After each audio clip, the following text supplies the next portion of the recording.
Bismillahirrahmanirrahim. Assalamualaikum warahmatullahi wabarakatuh.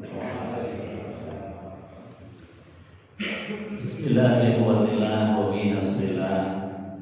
La haula wala quwwata illa billah. Asyhadu an la ilaha illallah wa asyhadu anna Muhammadan abduhu wa rasuluh. Allahumma shalli wa sallim ala sayyidina Muhammadin wa ala alihi wa sahbihi ajma'in. Rabbi shrah li sadri wa yassir li amri wa hlul 'uqdatam min lisani yafqahu qawli. Amma ba'd. Wallahu ta'ala fi kitabil karim wa huwa asdaqul qailin. A'udzu billahi samil 'alim minasyaitonir rajim. Bismillahirrahmanirrahim. Ya ayyuhalladzina amanu taqullaha haqqa tuqatih wa la tamutunna illa wa antum muslimun. Sadaqallahul azim wa sadaqa rasulul karim wa nahnu ala dzalika minasyahidin walhamdulillahi rabbil alamin. Bapak Ibu hadirin jamaah yang dimuliakan Allah Subhanahu wa taala. Sedaya sehat. Alhamdulillah. Pagi ini kita termasuk orang-orang spesial pilihan Allah. Di antara sekian banyak manusia, kita dipilih untuk hidup lagi. Karena tidak semua orang pagi ini habis tidur kemudian dihidupkan lagi. Dari sekian banyak orang yang dihidupkan lagi, kita yang terpilih menjadi orang yang bisa menunaikan ibadah sholat subuh. Dari sekian banyak orang yang menunaikan ibadah sholat subuh, kita yang dipilih sebagai pemenang yang bisa berjamaah. Di antara sekian yang berjamaah di masjid, kita dipilih lagi menjadi orang yang sebagaimana perintahnya Allah Subhanahu wa taala, fa idza qadaytumus shalah fa idza qudiyatis shalatu fantashiru fil ardh. Kata Allah, fa idza qudiyatis shalah, ketika telah dilaksanakannya salat, fantashiru fil ardh wabtaghu min fadlillah, maka bertebarlah ke muka bumi untuk mencari fadl, karunia, rezeki dari Allah Subhanahu wa taala. Kita termasuk orang yang wabtaghu min fadlillah, yang mencari fadl, karunia, nikmat dari Allah Subhanahu wa taala, rezeki dari Allah, dan rezeki terbaik adalah al-ilm, ilmu. Jadi rezeki terbaik itu adalah ilmu. Nabiullah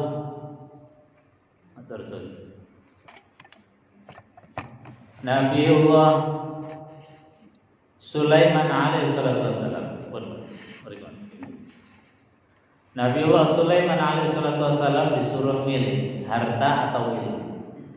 Maka beliau memilih ilmu. Karena apa? Harta itu kita yang menjaga. Kalau ilmu itu adalah yang menjaga kita.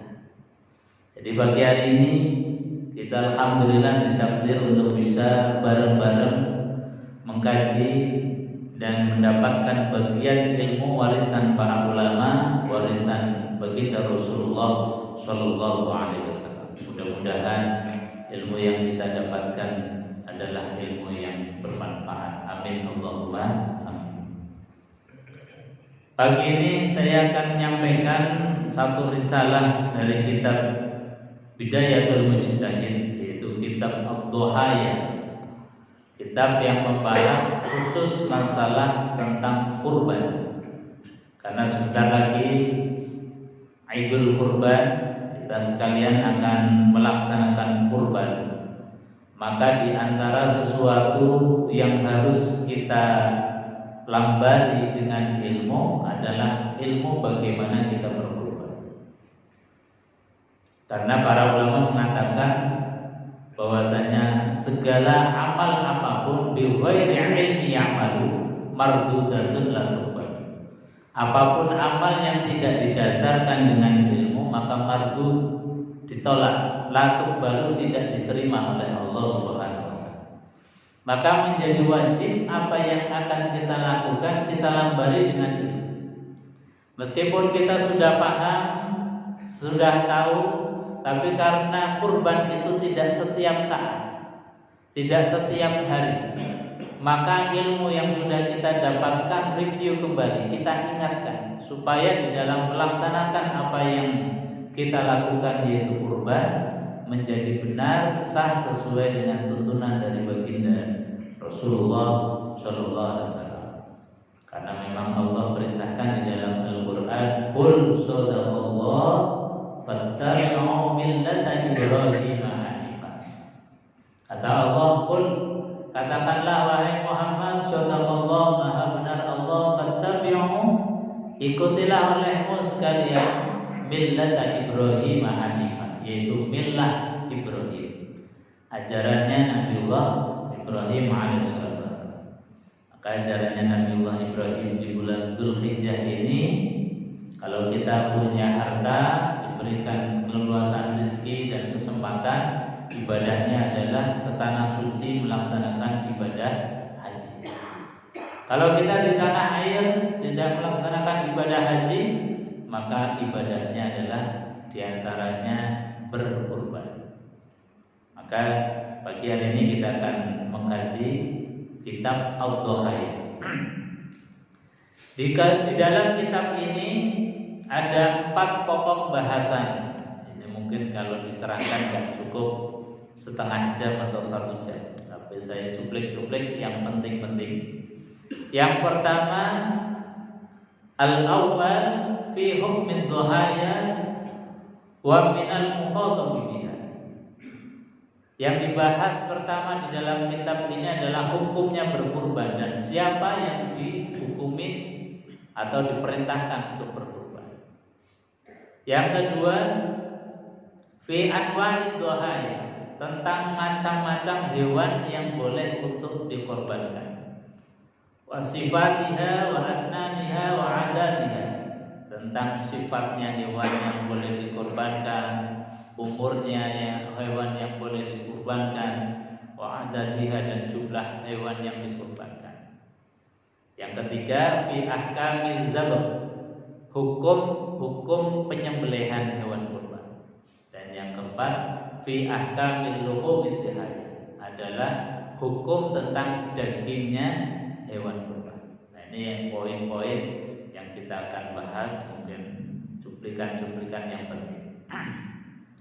Saya awali dari hukumnya berkurban. Fi ahkamid dhahaya, ikhtilaful ulama fi ahkamid dhahaya, hal hiya wajibatun am hiya sunnah. Dalam masalah hukum para ulama memang ikhtilaf. Ikhtilaf itu beda pendapat di dalam menetapkan apakah kurban itu hukumnya wajib atau hanya sunnah. Jadi di sini para ulama beda pandangan, beda pendapat. Fadhahaba Malik wa Syafi'i ila annaha min sunnanil muakkadah. Imam Malik dan Imam Syafi'i hanya menetapkan hukum bahwa berkurban itu hanya sunnatun muakkadatun, sunnah yang sangat ditekan. Artinya bahwa para ulama tidak ada yang menganggap bahwa kurban itu hanya sunnah biasa, itu enggak. Minimal sunnatun muakkadah, sunnah yang sangat ditekankan, atau dalam bahasa lain, sunnah yang sudah mendekati wajib. Bahkan ulama lain mengatakan bahwasanya hukum dari berkurban itu adalah wajib. Jadi minimal pemahaman kita itu bahwasanya kurban itu betul-betul hal yang sangat penting. Bahkan seperti Imam Malik dan Imam Syafi'i itu menghukumi bahwasanya kurban itu sunnatun muakkadatun, sunnah yang sangat ditekankan. Wa qala Abu Hanifah ad-dhihayah wajibatun. Imam Abu Hanifah sampai menghukumi bahwa kurban itu adalah hukumnya wajib alal muqimin fil amsar al-musiri, bagi orang yang mukim. Mukim itu tidak dalam bepergian, wal amsar dan di kota besar, wal musirin dan juga orang yang diberikan kemampuan oleh Allah Subhanahu wa taala. Jadi Imam Abu Hanifah sampai menetapkan hukum wajib bagi orang yang mampu, bagi orang yang tidak bepergian. Karena apa? Dalam hadis Rasulullah SAW itu ada satu peringatan, peringatan dari Rasulullah SAW yang sangat keras. Nabi mengatakan orang yang diberikan oleh Allah keluasan rezeki tapi tidak berkurban, maka kata Rasulullah jangan mendekati tempat sholatku. Artinya apa? Ini diusir oleh Rasulullah dengan bahasa yang lembut. Ojo nyedak-nyedak tempat sholatku, jangan dekat-dekat dengan aku, kata Rasulullah. Artinya apa? Ini sebuah peringatan yang keras dari Rasulullah ketika kita diberikan oleh Allah Subhanahu wa taala rezeki tapi tidak mau berkorban, maka Rasulullah sallallahu alaihi wasallam ini sangat keras. Jamaah yang dimuliakan Allah, kenapa para ulama berbeda di dalam menetapkan hukumnya? Ini kita harus tahu tentang logika berpikir para ulama di dalam menetapkan hukum.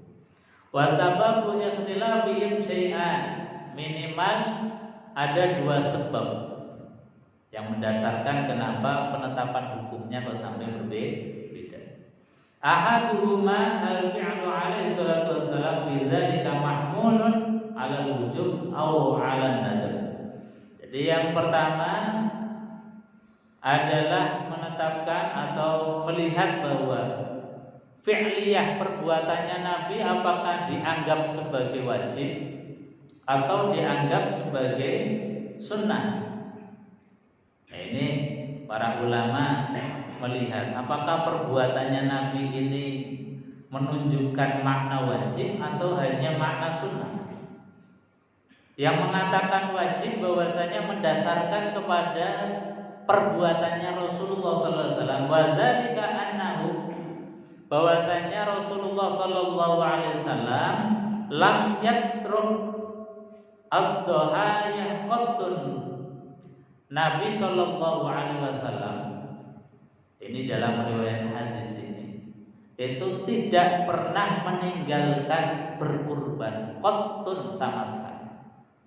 Jadi melihat af'aliyah perbuatannya Nabi yang tidak pernah meninggalkan kurban, maka kemudian para ulama menghukumi bahwa ini adalah wajib. Karena Nabi nggak pernah meninggalkan, setiap tahun pasti berkurban. Jadi dalam melihat af'aliyah Nabi yang lam yatruk ad-dhahaya qattun, ini kemudian menjadikan para ulama seperti Abu Hanifah menghukumi sebagai wajib karena Nabi nggak pernah meninggalkan. Ruya anhu hatta fis safari ala ma jaa fi hadis Sauban. Meskipun Rasulullah sallallahu alaihi wasallam dalam keadaan safar, dalam keadaan bepergian, ketika Nabi itu bepergian haji, itu Nabi juga tetap berkurban. Maka dalam keadaan mukim atau dalam keadaan safar, Nabi pun tetap berkorban. Ini menunjukkan bahwa kurban itu adalah af'aliyah yang tidak pernah ditinggalkan oleh Nabi, seperti hadis yang diriwayatkan oleh Sauban. Qala zabaha Rasulullah sallallahu alaihi wasallam. Sauban menceritakan bahwasanya Rasulullah sallallahu alaihi wasallam menyembelih adhiyatahu, yaitu hewan sembelihan. Kemudian summa qala ya Sauban, Nabi mengatakan kepada Sauban, aslih lahma hadhihi dhahiyah, rawatlah daging dari kurban ini wahai Sauban, untuk perjalanan kita nanti pulang dari Mekah ke Madinah. Ini menunjukkan tadi bahwa Nabi tidak pernah meninggalkan berkurban meskipun dalam keadaan safar, bepergian. Bahkan Nabi mengatakan sobat itu dagingnya dirawat untuk perjalanan pulang, ke Madinah. Bahkan sampai ke Madinah pun itu daging kurbannya itu masih. Jadi sekali lagi melihat af'aliyahnya Rasulullah Sallallahu Alaihi Wasallam itu kemudian dihukumi sebagai wajib bagi orang yang mampu, bagi orang yang dalam keadaan mukim. Abu Hanifah mengatakan wajib. Jamaah yang dimuliakan Allah Subhanahu wa taala. Qala falam azal at'amuhu minha hatta qadamal Madinah. Bahkan daging yang tadi disimpan atau dirawat oleh Sauban ini sampai di Madinah itu masih. Artinya bahwa untuk beberapa hari daging kurban itu enggak apa-apa. Ini menunjukkan bahwasanya tadi nanti akan ada kita tentang hukum dari daging kurban itu bagaimana. Bapak Ibu hadirin jamaah yang dimuliakan Allah Subhanahu wa taala. Wa dzalika annahu thabata anhu alaihi salatu wassalam min hadisi Ummu Salamah. Qala idza qala al-'ashru fa arada ahadukum ayyudayha fala ya'khudh min sya'rihi syai'an wala min adfarihi. Nah, hadis yang kedua ini yang menunjukkan makna hanya sunnah saja. Jadi Nabi dari hadis ini kemudian dipahami oleh para ulama bahwa hukumnya kurban itu hanya sunnah. Nabi mengatakan izda qolal ashr fa arada ahadukum, ketika masuk hari yang ke-10 kata Rasul. Fa arada ahadukum, dan kalian menghendaki ayyudayha, untuk berkurban. Kalau kita sudah niat mau berkurban, maka kata Rasulullah sallallahu alaihi wasallam fala ya'khudh min sya'rihi syai'an wala min azfarihi, maka janganlah memotong rambut dan memotong kuku. Jadi dari kalimat dari bahasa fa'aroda, kalau kalian menginginkan, kalau kalian menghendaki, kalau kalian sudah mau niat kurban, maka ketika sudah masuk bulan Dzulhijjah, jangan motong rambut, jangan motong kuku. Ini menunjukkan kalimat aroda ini bahwa hanya khiyar, pilihan. Karena mengandung makna pilihan, berarti ini menunjukkan bahwa kurban itu tidaklah wajib. Karena Nabi hanya mengatakan fa'idza fa'aroda ahadukum, jika kalian menghendaki, jika kalian menginginkan. Nah, ini dari secara hukum legal formalnya bahwa kita kembali dari pemaknaan pemahaman para ulama, kurban itu minimalnya hukum itu adalah sunnatun muakkadatun. Karena sunnah muakkad, ayo mari kita betul-betul tanamkan, siapkan dalam hati untuk berkurban. Karena kalau kita lihat dari makna dan filosofinya ini luar biasa.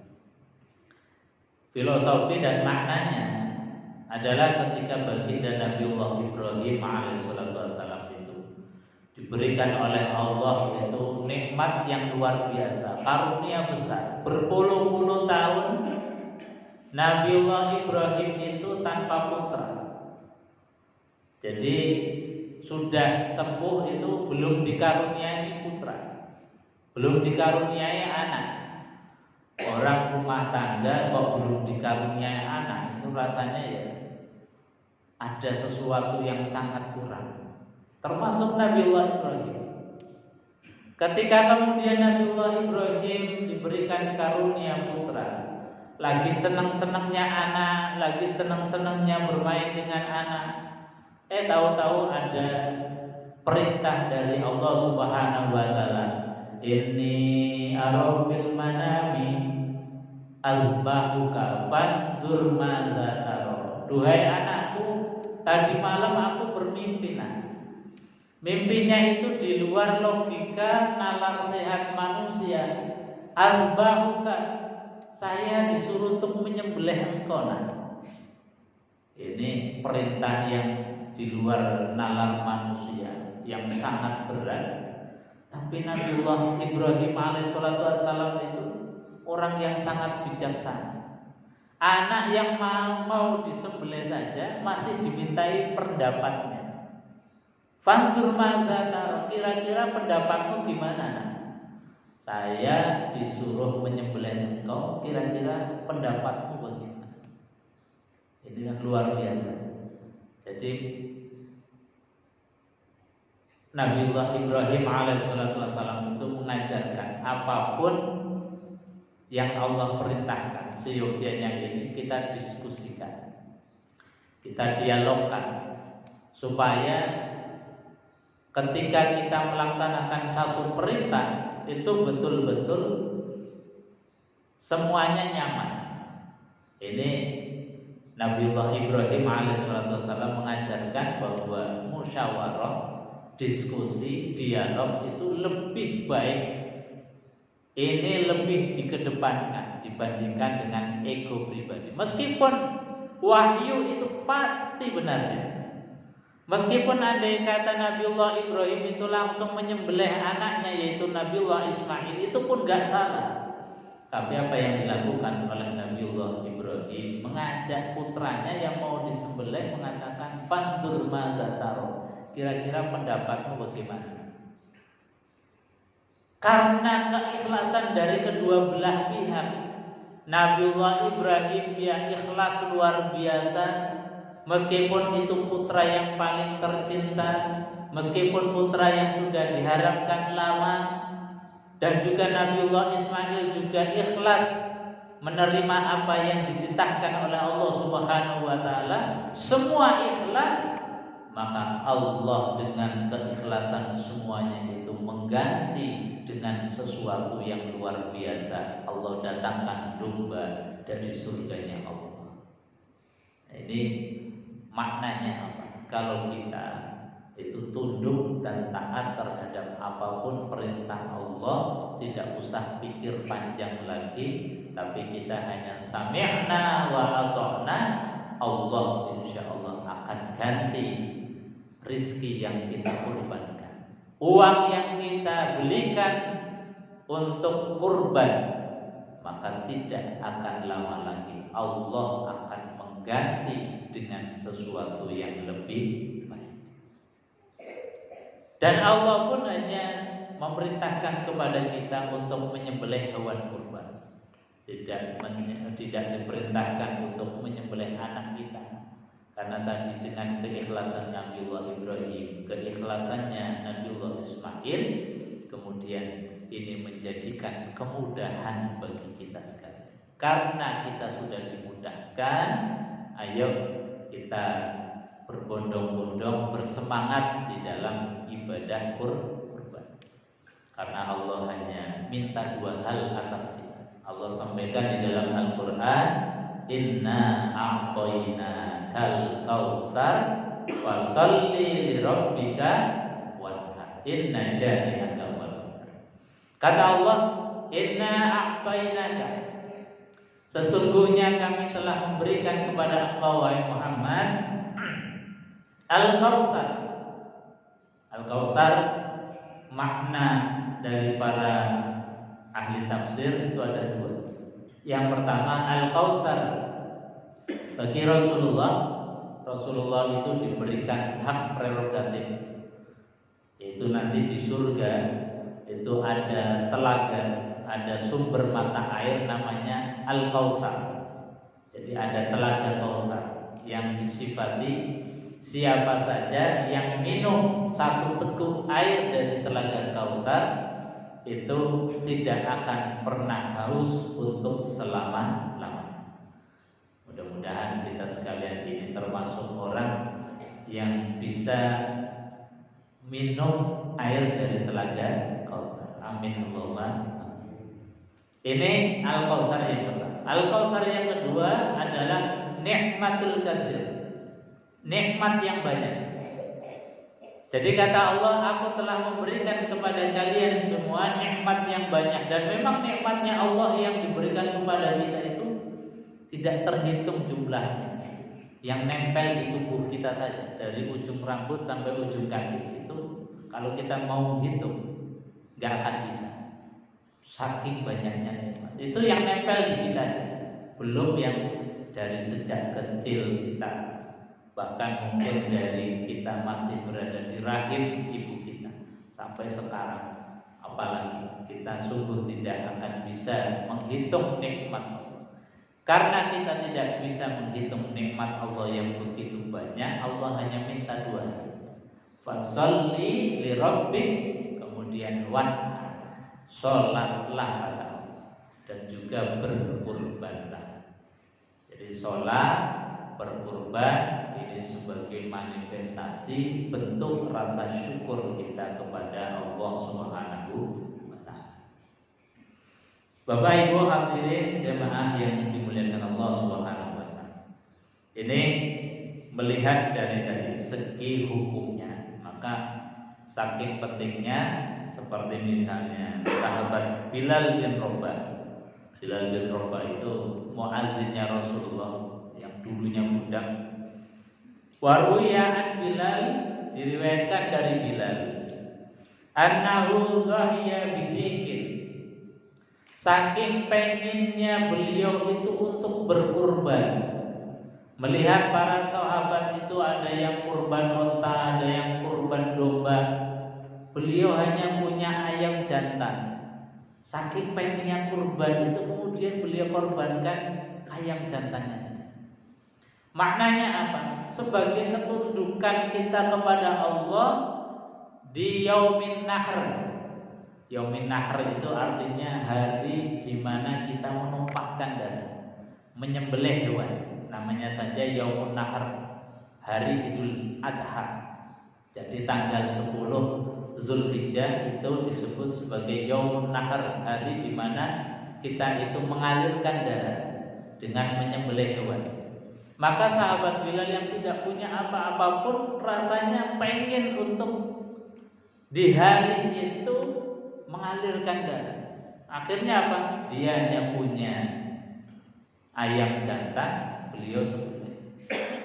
Ini para ulama menjelaskan bahwa yang penting di hari itu sebetulnya adalah kita membuang egoitas kita, membuang daripada sifat-sifat kehewanan kita, sehingga kita itu kemudian menghilangkan diantaranya adalah sifat toma. Kadang-kadang sudah enggak kurban malah toma. Toma itu artinya mengharap. Bahkan misal kemudian kalau di masjid itu ada kurban, kok dilalah dia enggak kebagian, kemudian marah-marah, kemudian membuli panitia dan sebagainya. Ini harusnya dijaga betul, jangan sampai. Itu namanya orang yang tomak. Maka untuk menghilangkan rasa tomak, kita punya apa kita sembelih. Meskipun tadi kalau dari segi yang ideal itu ya kambing, sapi, unta. Ini ideal. Tapi di dalam makna secara hakikatnya, karena Allah mengatakan di dalam Al-Quran, la yanalallahu luhumuha wala dima'uha walakin yanalallahu taqwa minkum. Allah sampaikan tidak sampai kepada Allah daging dan darahnya kurban, tapi yang sampai kepada Allah taqwa minkum, ketakwaan kita. Kalau Allah kemudian perintahkan fasholli li rabbika wanhar, ya kita tadi enggak punya apa-apa, yang punya itu kita ayam, ya sudah dipotong ayam. Untuk apa? Menghilangkan rasa toma. Jadi kalau kita itu dari awal sudah dilatih bahwa kita itu tidak toma, insya Allah muslim itu makmur. Kita kadang-kadang tadi sudah nggak korban, tomatnya yang dibesar-besarkan, nggak dapat bagian kambing malah ngomel, malah nesu-nesu. Ini yang nggak boleh. Bapak Ibu hadirin jamaah yang dimuliakan Allah. Kemudian anwa'ud dhuhaya wa sifatiha wa asnaniha wa adatiha. Macam-macam hewan yang dikurbankan. Ajma'ul ulama ala jawazid dhuhaya min jami'i bahimatil an'am. Para ulama sepakat bahwasanya boleh berkurban dari semua binatang ternak. Waqtalafu fil afdal. Tetapi para ulama berbeda di dalam menghukumi yang afdal itu yang bagaimana? Apakah yang afdal itu unta, baru kemudian sapi, baru kemudian kambing, atau kambing dulu, baru sapi, baru unta? Nah, ini para ulama hanya beda di dalam melihat afdaliyahnya. Tapi sepakat bahwa hewan ternak apapun ya tentunya yang halal, bukan babi, bukan yang lain. Jadi kambing, sapi, unta itu binatang ternak yang ajma'al ulama, para ulama sepakat hukumnya. Cuma beda di dalam menetapkan yang afdal. Nah, kita harus tahu runtutan alur berpikirnya para ulama di dalam menetapkan afdaliyahnya. Fadzhaba Malik ila annal afdal lidhahaya al-qibas summal baqar summal. Imam Malik itu di dalam menetapkan afdaliyahnya itu yang afdal itu justru al-qibas, kambing dulu. Jadi yang menurut Imam Malik yang utama kurban itu justru kambing, baru kemudian sapi, baru kemudian unta. Ini Imam Malik. Bi'aksi al-amr indahu fi hudaya faqad qila annahu al-ibil summa al-baqar summa al-kibas. Dalam riwayat lain para ulama berpendapat bahwasanya seperti Imam Syafi'i, fadzaba Syafi'i ila aksi ma dzaba ilaihi malik fi dhuhaya al-ibil summa al-baqar summa al-kibas. Kalau menurut Imam Syafi'i itu yang utama ya yang besar dulu, yaitu unta, baru sapi, baru kibas. Wasababu ikhtilafi. Nah, kita paling tidak harus tahu kenapa para ulama itu berbeda pendapat di dalam menetapkan afdaliyahnya. Ini didasarkan kepada bahwasanya wazalika annahu lam yaro anhu alaihi salatu wasallam annahu dhuhaya illa bikabsi. Imam Malik mengatakan bahwa yang utama itu kambing karena Nabi sallallahu alaihi wasallam lam yaro anhu, tidak pernah beliau itu berkurban kecuali dengan kambing.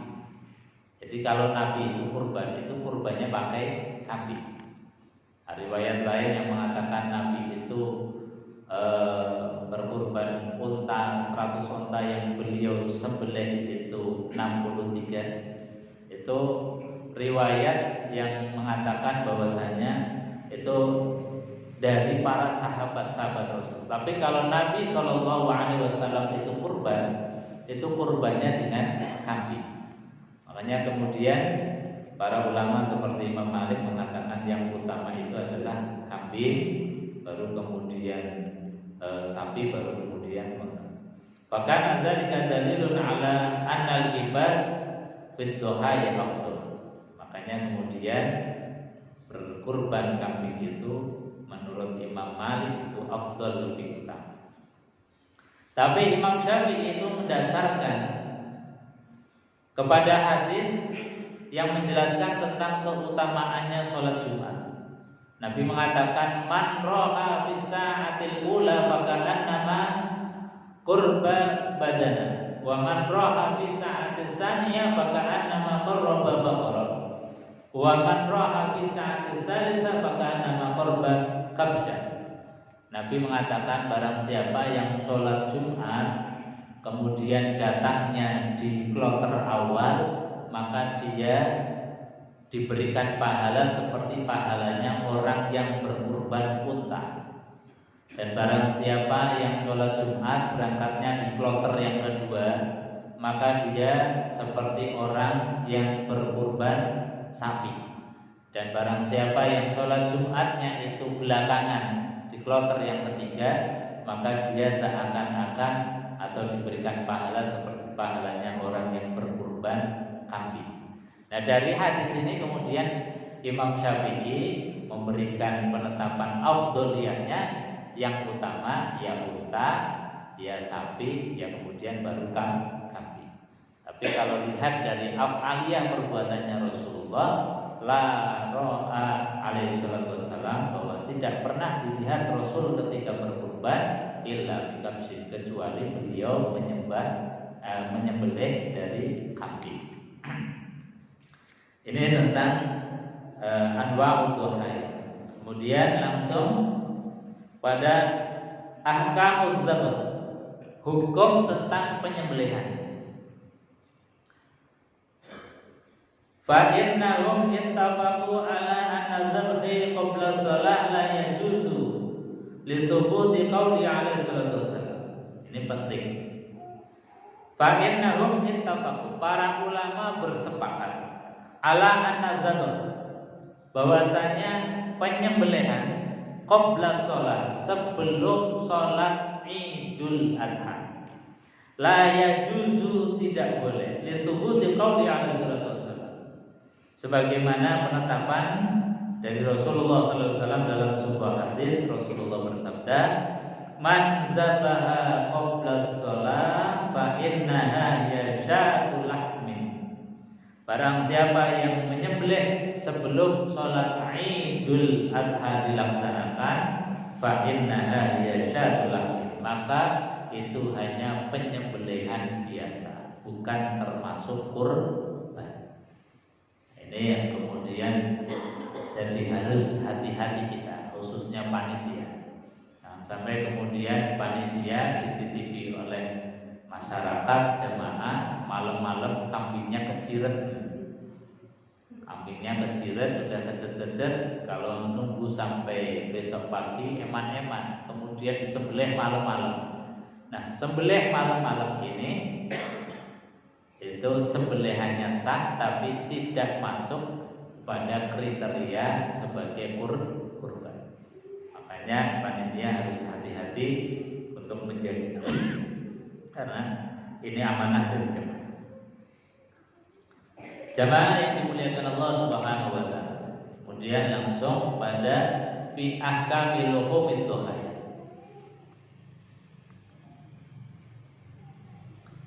Yang terakhir tentang hukum daging dari kurban. Wattafaqu ala annal mudhi ma'murun ay ya'kula min lahmi adhiyatihi wa yatasaddaq liqaulihi ta'ala. Jadi para ulama sepakat bahwasanya al-mudhi, orang yang berkurban, itu ma'murun, diperintahkan ayakula, untuk makan min lahmi adhiyati, makan dari daging yang dikurbankan. Ini perintahnya Allah. Para ulama sepakat bahwasanya orang yang kurban itu makan daging boleh, bahkan diperintahkan wa yatasaddaq, dan juga disedekahkan sebagian. Liqaulihi ta'ala, didasarkan kepada perintah Allah di dalam Al-Quran. Allah berfirman, fakulu minha, maka makanlah minha, dari daging hewan kurban itu, wa at'imul ba'isal faqir, dan juga berilah makan kepada ba'isal faqir, orang yang fakir, yang sengsara, yang membutuhkan. Jadi di dalam ayat ini Allah sampaikan ketika kita kurban, ya kita sendiri itu makan, sebagiannya juga diberikan untuk orang-orang yang membutuhkan. Wa qaulihi ta'ala, dan juga dalam firman Allah yang lain, wa at'imul qani'al mu'tar, dan berikanlah makan dari daging hewan kurban itu al-qani', orang yang tidak minta-minta. Artinya dia menjaga wibawanya sampai kemudian tidak mau minta-minta. Wal mu'tar, juga orang yang minta-minta. Jadi ada haknya, baik yang minta maupun tidak minta itu ada haknya bagian dari hewan kurban. Karena ini perintah Allah, wa at'imu, dan berikanlah makan olehmu sekalian, orang yang minta maupun orang yang tidak meminta. Jadi kalau kita misalnya kurban, kok ada yang datang minta daging kurban, ya sebagiannya mungkin diberikan kepada mereka. Waliqaulihi alaihi salatu wassalam itu hayya, dan juga hadis Rasulullah sallallahu alaihi wasallam, beliau bersabda, kulu wa tasaddaqu wattakhir. Kata Nabi, kulu, makanlah olehmu sekalian, wa tasaddaqu, dan sebagian disedekahkanlah olehmu sekalian, waddakhiru, dan sebagian disimpan, kata Rasul. Wa ikhtalafa mazhab Malik hal yu'maru bil 'alqi was sadaqah ma'an. Para ulama di dalam menetapkan hukum daging kurban ini yang beda-beda. Misalnya Imam Malik mengatakan, apakah diperintahkan makan dan bersedekah itu secara bersamaan? Artinya apa? Di poro 2 atau di poro 3. Apakah bareng-bareng harus semuanya itu tadi? Ada yang dimakan sendiri? Apakah disedekahkan sendiri? Apakah kemudian disimpan? Ini para ulama, apakah ini harus memang bersamaan? Harus ada 3 itu?